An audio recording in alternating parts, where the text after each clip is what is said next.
My name is Ioannis Syrmpas, and alongside my colleague Charalampos Krommidas conducted a study titled Physical Education Student Teachers Experience with, Beliefs of, and Intention to Implement the Spectrum of Teaching Styles.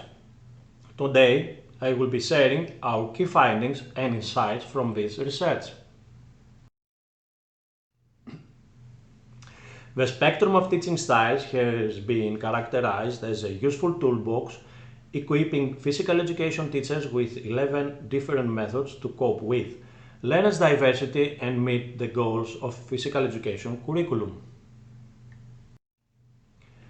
Moston and Ashworth classified teaching styles along two foundational dimensions: teacher-centered versus student-centered, determined by who holds decision-making authority in the learning process, and reproductive versus productive, defined by whether students replicate established knowledge or construct new understanding. A recent study attempted to classify the teaching styles based on self-determination theory.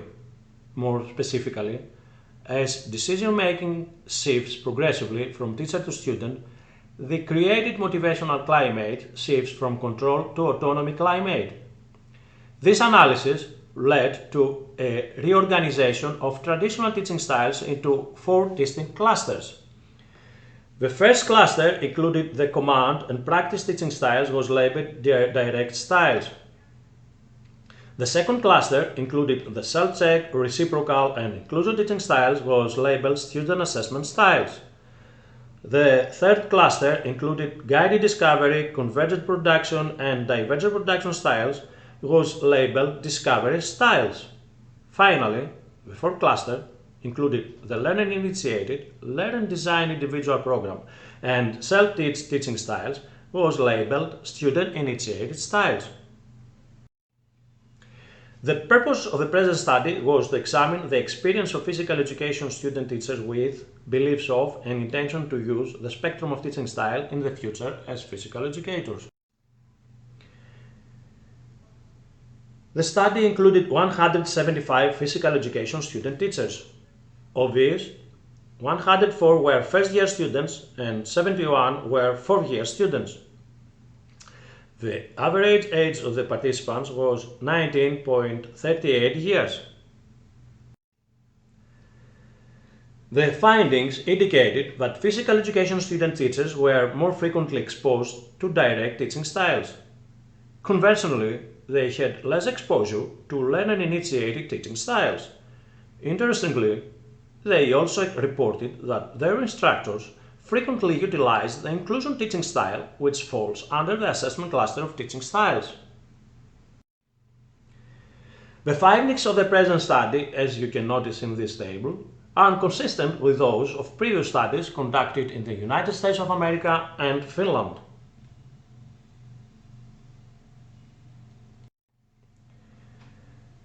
The findings also revealed a distinction in the preferences of first-year versus fourth-year student teachers regarding teaching style implementation.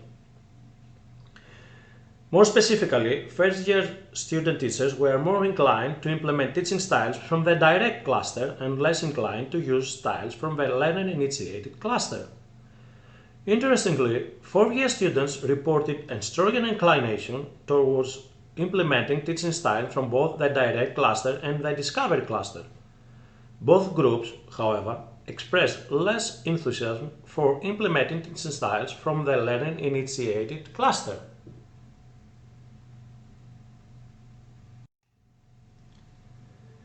The findings indicated that physical education student teachers perceived direct teaching styles as more beneficial, while viewing learner-initiated teaching style as less so. Interestingly, they reported the inclusion teaching style, which falls under the student assessment cluster, as extremely beneficial.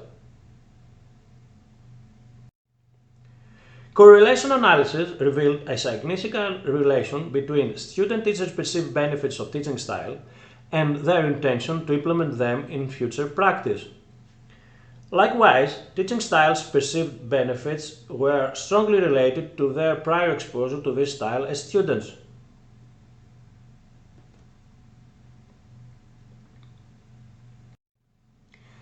The correlation between physical education student-teacher experience with teaching styles and their intention to implement them supports Lawson's suggestion that the acculturation period plays a critical role in shaping physical education teacher professional profiles.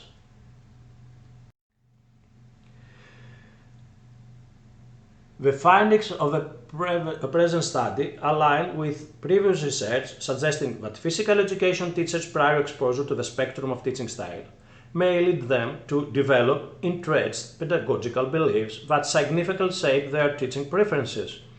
These robust beliefs appear to diminish the impact of subsequent professional development experiences.